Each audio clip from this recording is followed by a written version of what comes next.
Loss অ্যাঞ্জেলেসের রাস্তার এক অস্বাভাবিক ঘটনা।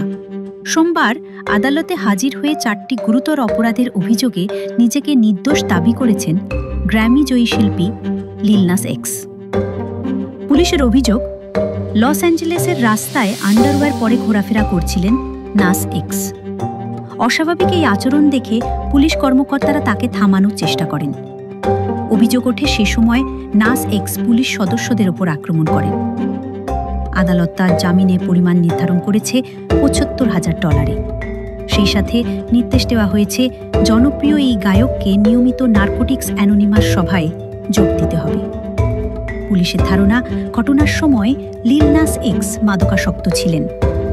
তবে তার আইনজীবী ক্রিস্টি স্পষ্ট করে বলেছেন, লিল নাস কোনো অবৈধ মাদক গ্রহণ করেননি। এই ঘটনাটি তার জীবনের একটি ব্যতিক্রম। নাস এক্সের উপর অভিযোগের তালিকা ভয়ঙ্কর। 3টি অভিযোগ পুলিশের উপর হামলার, 1টি অভিযোগ পুলিশের নির্দেশ অমান্য। নিউ ইয়র্ক থেকে সম্প্রচারিত TVN 24 টেলিভিশন, বিশ্বজুড়ে বাঙালির কণ্ঠস্বর।